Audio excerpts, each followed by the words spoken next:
Un año más, si no recuerdo mal, este es el tercero consecutivo que participamos en este foro de empleo y espero que lo continuemos haciendo durante otros muchos años. Nos cabe el placer de patrocinar esta conferencia de clausura de este foro de empleo con una persona relevante dentro del mundo de la economía y no quiero extenderme más en su persona, puesto que van a hacer la presentación debidamente del ponente. Nada más reiterarle las gracias y permitirnos estar en este foro, que estamos muy a gusto. Muchas gracias.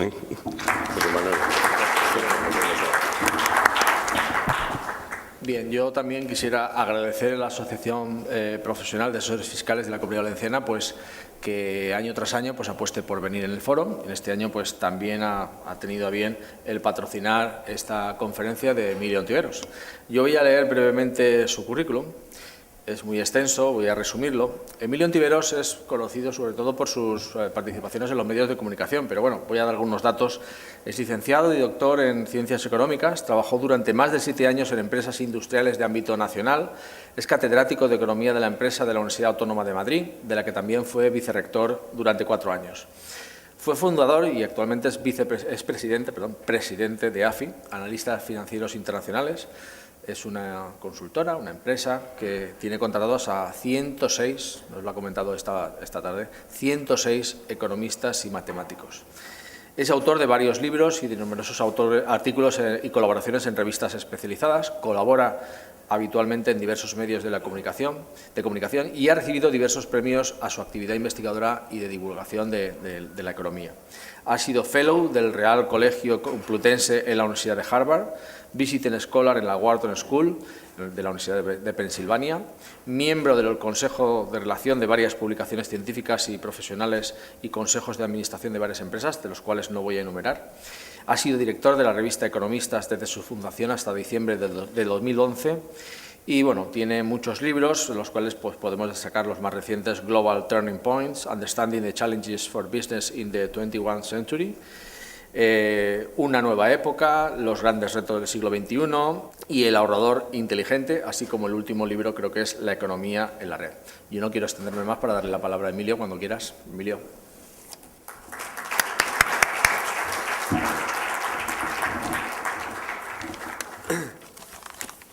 Muy bien, buenas tardes.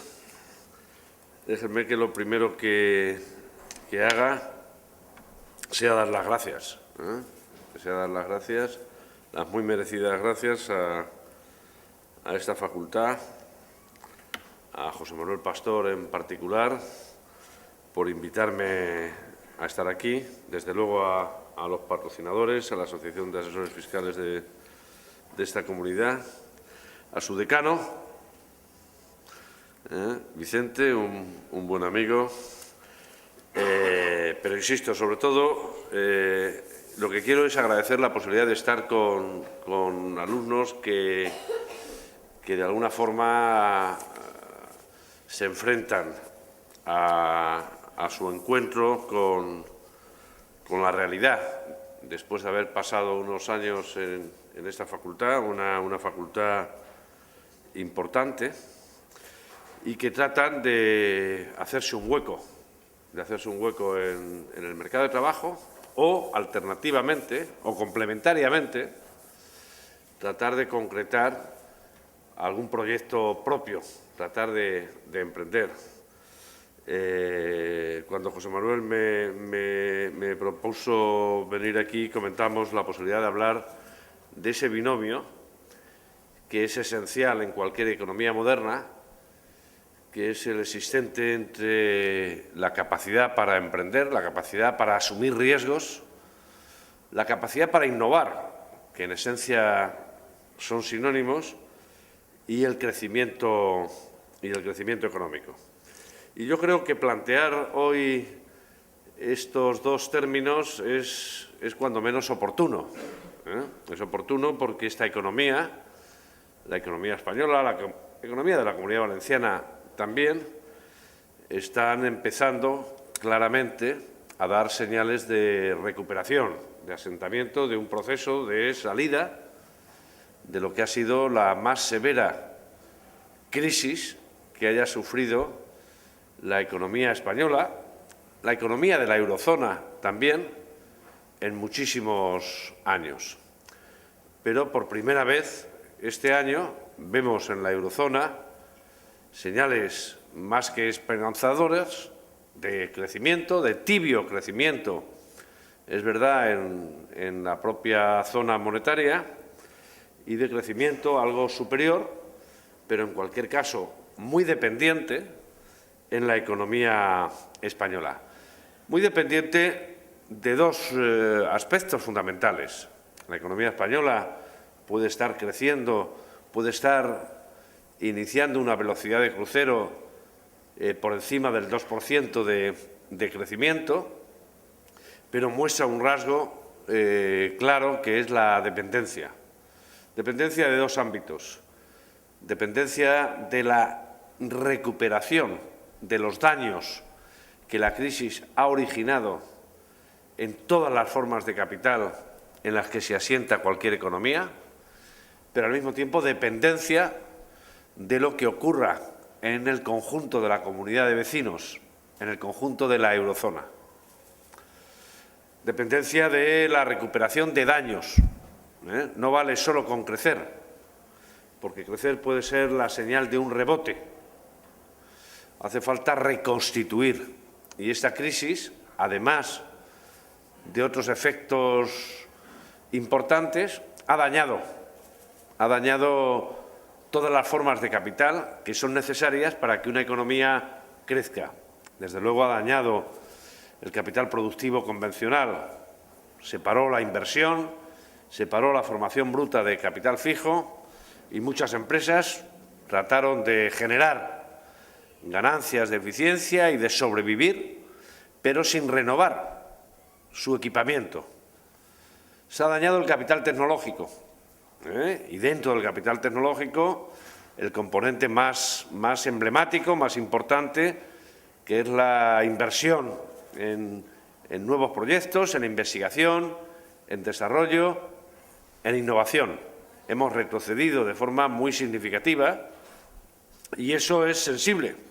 Sensible ahora, cuando se trata de recuperar la economía, tenemos que volver a exhibir ventajas competitivas en la liga competitiva global y vemos que empieza a haber economías menos avanzadas nominalmente, aparentemente, que la economía española, pero que tienen una intensidad tecnológica importante, porque las economías emergentes, algunas de ellas, en estos últimos 8 o 7 años que dura la crisis, no han dejado de invertir en esos componentes que hacen que el valor de la producción en los mercados internacionales aumente.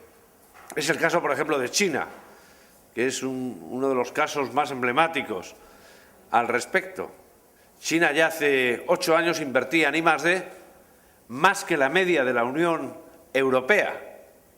Siempre creímos que China tenía ventajas derivadas de un abaratamiento en los costes de la producción, sobre todo en el factor trabajo. Pero al mismo tiempo, casi sin hacer aspavientos, China e India iban destinando a un capítulo de fortalecimiento del capital tecnológico muchos más recursos, en términos absolutos, desde luego, pero en términos relativos también, que Europa. Y ahora en los mercados internacionales empezamos a encontrarnos manufacturas, bienes chinos o indios con un contenido tecnológico que nada tienen que envidiar a los de algunas economías avanzadas, ¿no? En la India, por ejemplo, también a la chita callando, en estos 15 últimos años, de forma particularmente intensiva en la última década, se ha convertido en el principal exportador de servicios informáticos del mundo. ¿Quién lo pillara? Empezaron creando un clúster al socaire de un campus universitario como este en Bangalore, generaron incentivos para emprender, para asignar lo mejor de los talentos a la asunción de riesgos, llamaron con atractivos a emprendedores que estaban fuera de India, que estaban básicamente en Reino Unido, en Estados Unidos, empezaron a crear servicios de outsourcing básicamente para grandes compañías multinacionales, atención de tarjetas de crédito, servicios intensivos en procesamiento de datos, Infosys como una especie de multinacional de deslocalización de servicios baratos. Poco a poco fueron cambiando la intensidad tecnológica a través de sus 3 politécnicos, básicamente facultades de matemáticas y de ingeniería, y técnicas de administración de empresas de primera línea, y la gran sorpresa es que India, una de las mayores economías del mundo, tiene en la balanza de pagos la partida de servicios como el principal componente de generación de excedentes. La gran sorpresa cuando uno habla con tecnólogos es que India se ha convertido en el principal vendedor a Silicon Valley, California, que es la cuna de las tecnologías de la información y de la comunicación del mundo. Es como si mañana yo me enterara, que soy de la provincia de Ciudad Real, que a Valdepeñas le están vendiendo uva. Valdepeñas es el principal productor de uva del mundo. Pero una cierta capacidad de anticipación, una complicidad entre académicos con visión, académicos aplicados y empresarios, un matrimonio necesario en cualquier economía, algún fondo de capital riesgo en la propia periferia del sistema universitario, y Bangalore es una comunidad autónoma de las más prósperas del mundo. Hemos dañado el capital tecnológico y, sobre todo, hemos dañado el capital humano, porque esta crisis, lógicamente, ha tenido como principal o como consecuencia más explícita la exclusión del mercado de trabajo, no solo en España, pero también en España, de un contingente importante de trabajadores. De trabajadores que es muy difícil que todos ellos, aun cuando la economía vuelva a crecer mucho, se reciclen. El componente de paro estructural en todas las modernas economías es alto. Es alto en Estados Unidos, que solo tiene una tasa de paro del 5,7%. Es alto en la eurozona, que tiene una tasa de paro de casi el 12%. Y es muy alto en una economía como la española, que va a tardar mucho tiempo, muchos años, en bajar de la tasa de paro del 20%. Esta es la lectura, digamos, de daños que ha originado esta crisis. Pero ahora surge, es verdad, un conjunto de oportunidades. Si de alguna forma podemos confiar en que en el seno de la eurozona no se cometan más errores de los ya cometidos en la gestión de la crisis en estos 7 años, podemos ser relativamente optimistas. Conviene que saquemos lecciones de la experiencia. En economía, los prejuicios no sirven, igual que en el mundo empresarial. En la gestión de mi empresa no me guían los prejuicios, lo que me guían son las mejores prácticas que veo en otros, dentro o fuera de España. Ese es el mejor catón. Y el catón de los resultados económicos hoy nos dice que allí donde nació la crisis ha conseguido gestionarla mucho mejor que allí donde fuimos contaminados por la crisis. Esta es una crisis cuyo epicentro nació en el sistema financiero estadounidense, nació en el mercado hipotecario de los Estados Unidos. Es verdad que desde hace ya muchos años, desde los años 70 del siglo pasado, las crisis no son locales, son globales. Y por eso, a las pocas semanas de que emergiera la infección en aquellas hipotecas de alto riesgo en Estados Unidos, la contaminación había llegado a Europa. Lo que ocurre es que las autoridades americanas actuaron con un grado de pragmatismo, con una celeridad envidiable. Le vieron las orejas al lobo, vieron que esta no era una crisis al uso y adoptaron decisiones claramente expansivas desde el primer momento. Todavía en el periodo presidencial de George Bush se adoptaron políticas de estímulo presupuestario. Se nacionalizó parte de la banca, claro. El mayor banco americano de la época, Citigroup, fue nacionalizado. La mayor compañía de seguros del mundo, AIG, fue nacionalizada. El sector del automóvil en Detroit recibió apoyos públicos. Eso por el lado del presupuesto. No es que se volvieran locos, es que dijeron, oye, claro que hay que sanear las finanzas públicas, pero las vamos a sanear cuando la economía crezca. Porque si tratamos de hacer ajustes presupuestarios cuando la economía está decreciendo, lo que conseguiremos será pronunciar mucho más la contracción del crecimiento. Es como si cuando está despegando el avión, en lugar de tener los 4 motores a máxima potencia, hay alguien que dice, oye, vamos a ahorrar un poco de combustible. El riesgo es elevado. Y la segunda medida que adoptaron, claramente, fue una expansión monetaria sin precedentes. Tuvieron la fortuna de tener al frente del Banco Central de aquel país, de la Reserva Federal, probablemente el académico vivo que mejor y más ha estudiado lo que ocurrió durante la Gran Depresión de los años 30 del siglo pasado. Ben Bernanke, muy conservador, lo nombró George Bush, da igual, pero con sentido común, pragmático. Dejó prejuicios religiosos a un lado y dijo, señores, esto tiene mala pinta.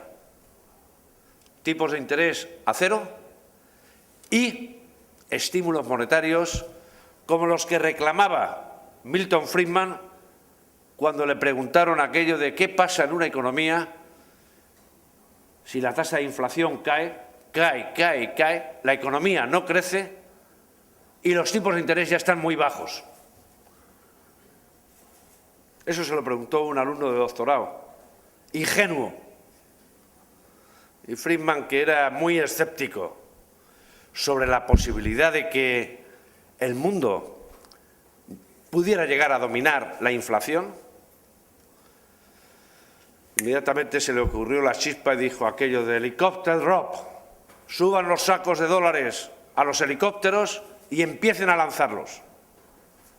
Ahora ya no se llama así, se llama quantitative easing, pero ese quantitative easing, ese estímulo monetario cuantitativo, los americanos lo adoptaron hace 5 años.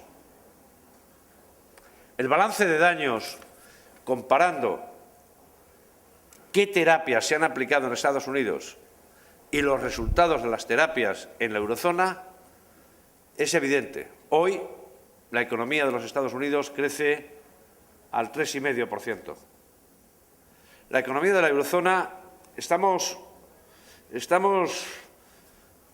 tratando de que crezca algo por encima del 1%. La tasa de paro allí, como he dicho, es del 5,7%. En la eurozona es cercana al 12%.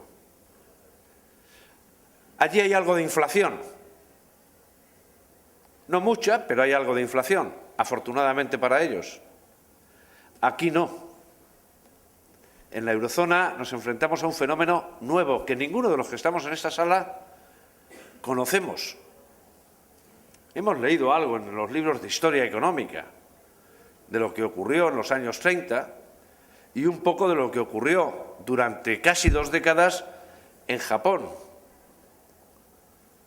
La eurozona tiene una tasa de inflación del menos 0,2.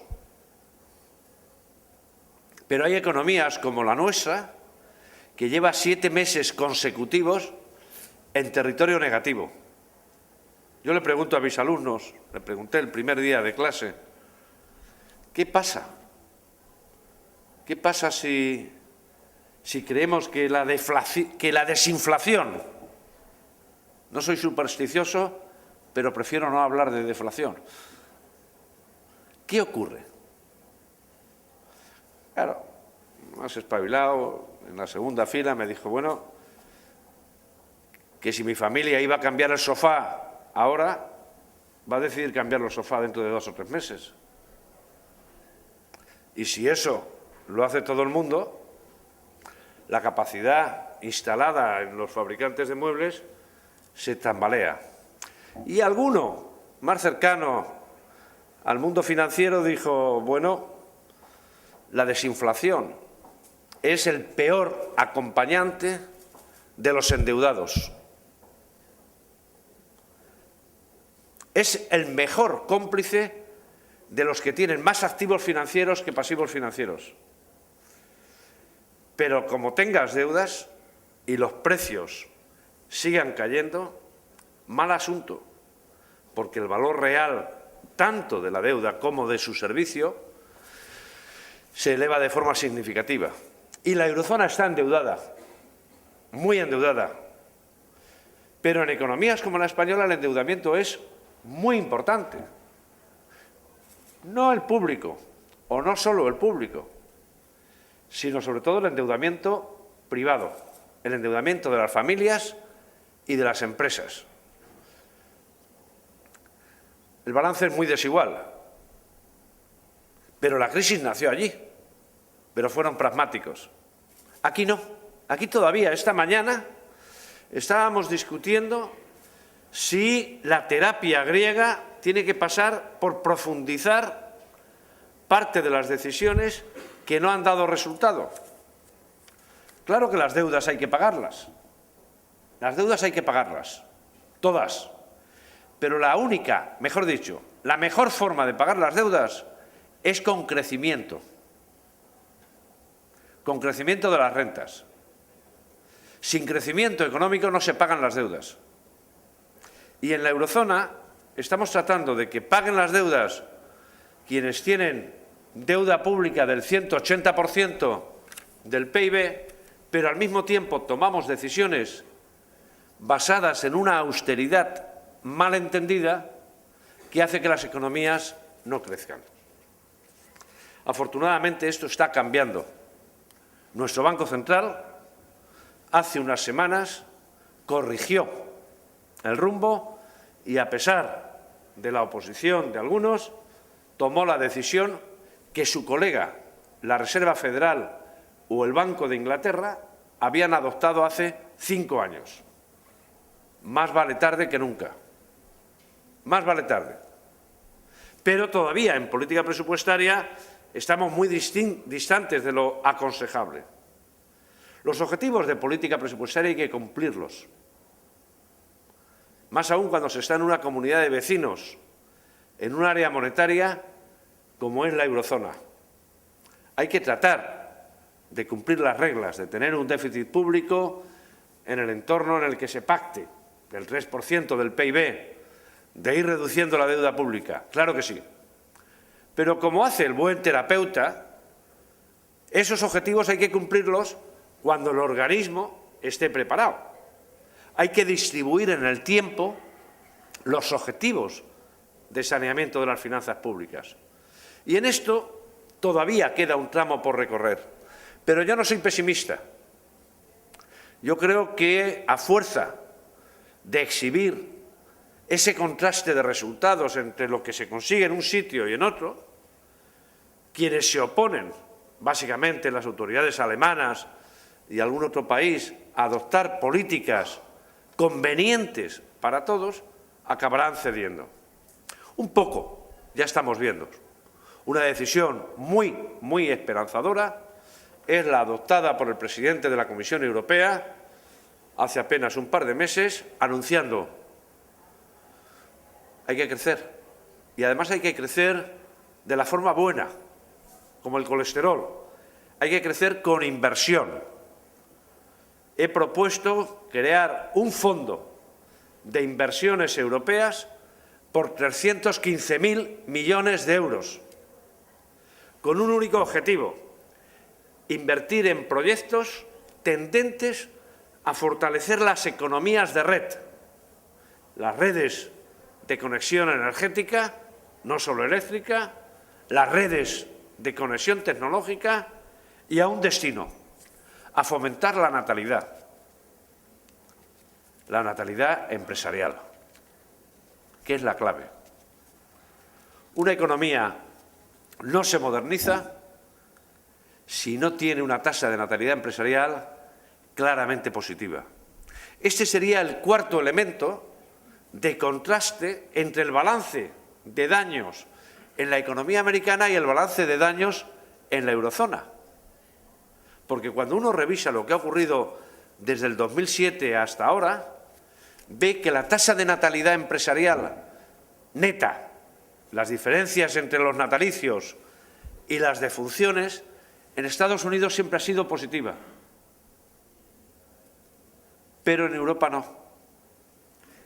Y en algunos países el censo de criaturas empresariales ha disminuido de forma muy significativa. Por ejemplo, en España tenemos menos empresas hoy que en el 2007. También en algún otro país de la eurozona. Y en la eurozona la variación demográfica ha tenido lugar básicamente por dos razones. Por dos razones, digamos, de asfixia. Asfixia por falta de demanda, no hay demanda. Asfixia financiera, porque hasta hace bien poco teníamos un problema serio en el sistema financiero de la eurozona. Esto está cambiando y esa es la razón por la que yo me permito ser algo esperanzador. Algo esperanzador sobre todo para las nuevas promociones, para las nuevas generaciones. Yo creo que es esperanzador sobre todo el horizonte que se puede abrir a medio plazo en el mercado de trabajo para quienes habéis terminado ahora. Porque peor no van a ir las cosas.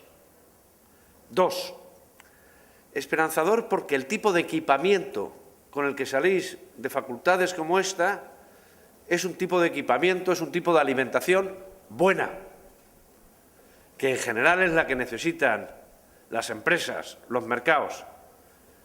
Esperanzador porque a pesar de que la competencia por encontrar puestos de trabajo mínimamente aceptables sea mucho mayor que cuando salíamos, por ejemplo, al mercado los de mi generación, a pesar de ello, las posibilidades de realimentación, de formación permanente, son hoy mayores.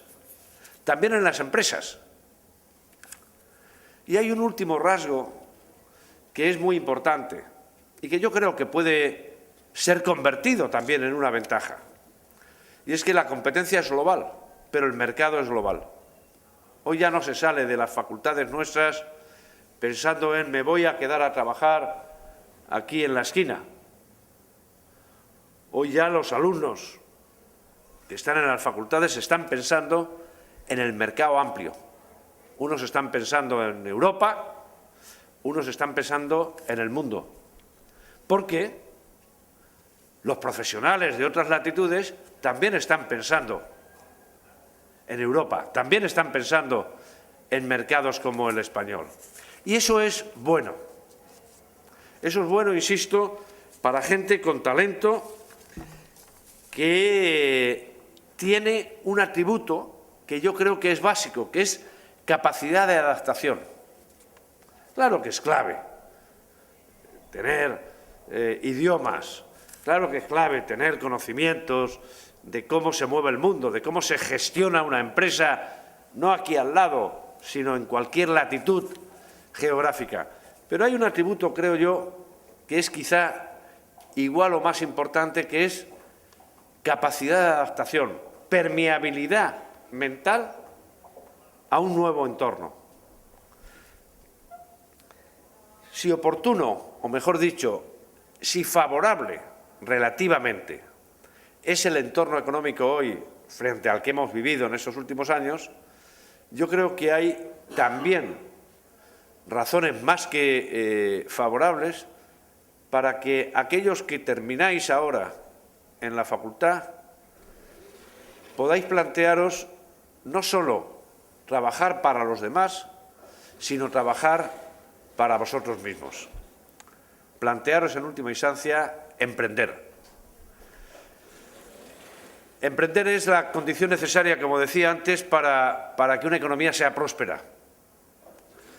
Si no hay una tasa de natalidad claramente elevada, las economías no son prósperas. Yo miro siempre la diferencia año a año, semestre a semestre, entre las empresas que nacen y las empresas que mueren. Que mueran las empresas me preocupa parcialmente, lo voy a decir. Que mueran las empresas ineficientes es ley de vida.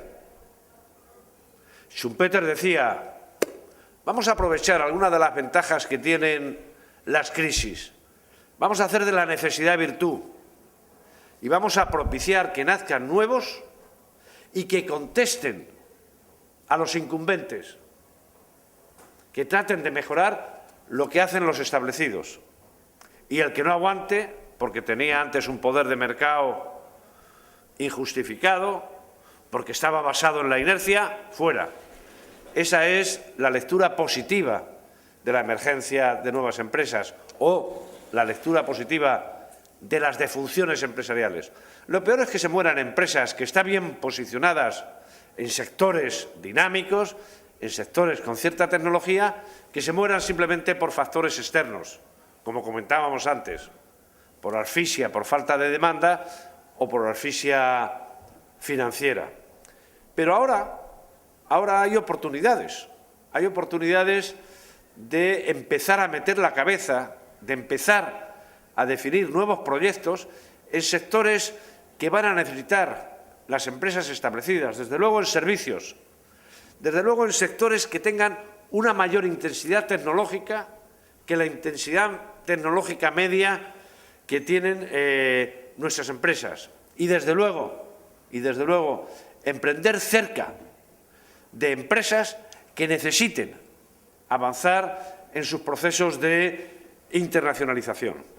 Fijaos, cuando uno analiza casos comparados, cuando uno trata de analizar las razones de éxito de las naciones, cuando uno mira en el ranking que cada año aparece en el World Competitiveness Report, que es una especie de liga mundial, ya aparecen 180 naciones, economías nacionales, y aparecen clasificadas por la mayor o menor facilidad con la que una empresa que nace puede competir en el entorno internacional.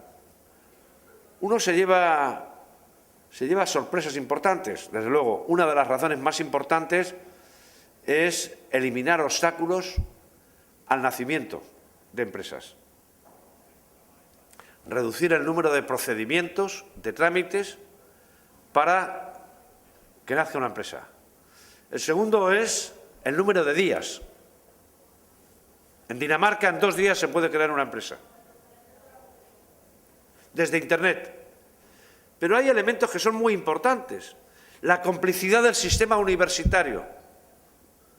¿Cuántas universidades actúan como comadronas a la hora de asistir al nacimiento de nuevas empresas? Ya sea porque se establecen incentivos a sus profesores para que ayuden a la generación de iniciativas empresariales, ya sea porque en la propia periferia del sistema universitario emergen fondos de capital riesgo que financian ideas que a lo mejor se generan en la Facultad de Biología o en la de Física del Estado Sólido, pero que se acaban concretando, vehiculizando en el Departamento de Administración de Empresas y trasladándose a empresas que están en el sector de la cerámica avanzada en Castellón, por poner un ejemplo. Esos lazos aparecen en los casos de éxito, aparecen en el norte de Europa, claramente. El segundo factor por el que yo creo que cabe ser menos pesimista que hasta ahora tiene que ver con las mejores posibilidades de financiación. Aquí hay representantes importantes del sistema bancario. El sistema bancario está ahora en mejor disposición para cumplir la función de intermediación para la que fueron licenciados, para la que fueron autorizados. No había déficit público en España en diciembre del 2007. Había un superávit del 2,1% y no teníamos un problema de deuda pública. Nosotros teníamos una crisis de deuda privada seria, pero se nos aplicó una terapia como a los que tenían una crisis de deuda pública muy seria. Como si fuéramos mudos.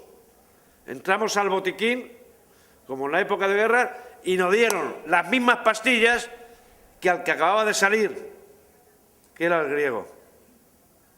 No resistamos. Y el resultado, lógicamente, ha sido un abultamiento de la deuda pública grande, porque con esa terapia, que era una terapia básicamente para un adelgazamiento brutal, cayó la recaudación pública, la economía se contrajo, cayó la recaudación pública y, lógicamente, aumentó el déficit y la deuda pública. Algunos bancos lo pasaron muy mal y fue necesario pedir un rescate. Las autoridades españolas no pidieron un rescate para el país, pero sí pidieron una línea de crédito, recordemos, de 100.000 millones de euros para asentar la base de capital del sistema bancario. Los bancos, a diferencia de las mercerías, para funcionar necesitan un capital mínimo. Un capital mínimo que cada vez va a ser mayor. Y ese capital no se conseguía en los mercados. Por eso las autoridades españolas pidieron tiempo, utilizaron esa línea de crédito, 43.000 millones, fortalecieron la base de capital, permitieron que los bancos tomaran decisiones de reducción de capacidad, fusiones, integraciones. Desapareció una parte de la fauna financiera. En apenas 2 años desaparecieron las cajas de ahorros y hoy el sistema bancario español, con esas ayudas, está en disposición de volver a ejercer su función. Pero además, es que los sistemas financieros en Europa se están haciendo menos intensivos en bancos. En la eurozona, el sistema financiero, para bien hasta la crisis, luego para menos bien, estaba dominado por bancos. Si uno miraba el balance de una empresa media de la eurozona, lo que ve en el pasivo básicamente es financiación bancaria. Pero en Estados Unidos no. En Estados Unidos las medianas empresas se financian con el sistema bancario o en los mercados directamente. Emiten bonos que pueden ser regionales, emiten papel comercial, acuden a los fondos de capital riesgo, emiten todo tipo de instrumentos y eventualmente acuden a los bancos. La economía de la eurozona se va a ir desbancarizando poco a poco y van a ir cobrando un mayor protagonismo modalidades de financiación propias de aquellos sistemas financieros más intensivos en mercados. Y esto es bueno para el nacimiento empresarial. Es verdad que durante toda la crisis los fondos de capital riesgo han estado en mínimos, pero ya empezamos a ver señales claras, muy exigentes, los fondos de capital riesgo, pero empezamos a ver capacidad, disposición para analizar proyectos. Esa es otra muy buena señal, yo diría, para concretar proyectos empresariales, para aproximarnos en este punto, no en todos, pero en este punto sí conviene, a lo que ha sido Estados Unidos. En los últimos 10 años en Estados Unidos, 8 de cada 10 puestos de trabajo los han creado empresas recién nacidas. Pero lo mejor no es esto. Lo mejor es que cuando uno analiza las patentes, la generación de innovación, son empresas con menos de 10 años de vida.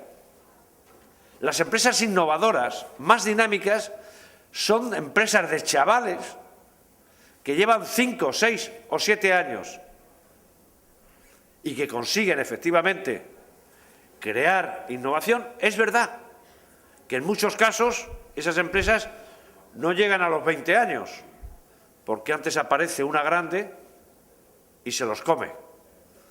Le pone bien dinerito a los fundadores y acaba absorbida. Toda la innovación, por ejemplo, en un sector como el de tecnologías de la información, en telefonía móvil, toda la innovación en la interlocución entre tecnologías de la información, por ejemplo, y finanzas, la han hecho empresas adolescentes, aun cuando esas innovaciones hayan acabado en grandes empresas como Microsoft o Apple, etcétera, etcétera, etcétera. Pero han sido talentos, digamos, recién nacidos. La economía española necesita aumentar claramente la natalidad empresarial, a unas sabiendas de que, como ocurre con algunos animales, de cada 100 que nacen pueden sobrevivir 60 o 70. Y algunos de esos 60 o 70 que sobreviven van a contestar a los ya existentes. Otros no aguantarán pasar de la adolescencia.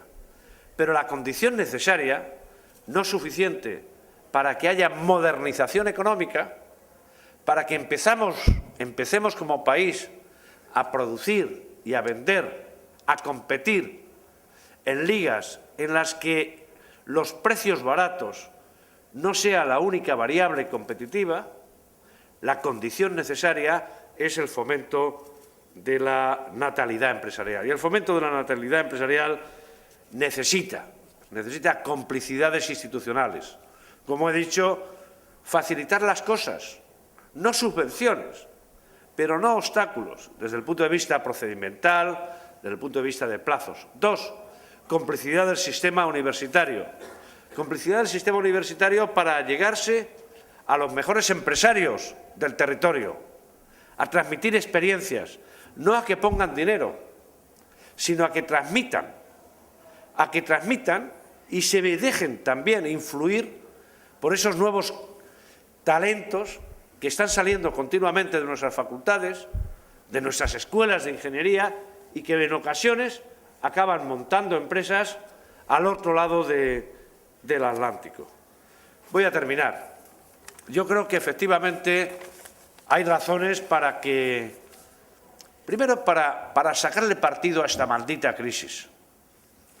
Yo les digo a mis alumnos continuamente desde hace 7 años que como no hay mal que por bien no venga, esta crisis está dándonos una clase práctica como nunca, gratis. Hay un profesor de economía de la Universidad de Harvard, Alan Blinder, en una reunión, yo le oí decir, voy a tener que revisar, tengo en imprenta la nueva edición de un manual, pero si soy honesto, no puedo hacer simplemente una reimpresión de mi manual, no puedo seguir explicando lo que venía explicando a mis alumnos hasta hace 6 o 7 años, porque han cambiado elementos fundamentales del sistema. Cosas que antes aparecían a pie de página, hoy son capítulos enteros, como lo que están haciendo los bancos centrales, como las políticas presupuestarias nuevas, etcétera, etcétera. Hay que hacer de la necesidad virtud, sacar partido de lo que esta crisis ha enseñado, pero 2, sacar partido también de ese clima, de ese terreno. Yo creo que ahora sí, favorablemente abonado a una recuperación, tanto en la eurozona como fuera de la eurozona. y a una recuperación, sobre todo, de algo que yo creo que es fundamental y en el que coincide desde la Comisión Europea, a través de ese plan al que he hecho referencia de financiación por cantidades importantes, hasta las economías al otro lado del Atlántico, que es el fomento del espíritu empresarial, que es empezar a detectar no solo a los que han tenido mejor o peor expediente en una facultad, que eso es bueno, sino a aquellos que, habiendo asimilado los conocimientos que se dan en una facultad, sale con la energía suficiente como para contribuir por sí mismo, con un proyecto propio, a esa necesaria modernización, regeneración, en última instancia, de economías como la española. Nada más y muchas gracias.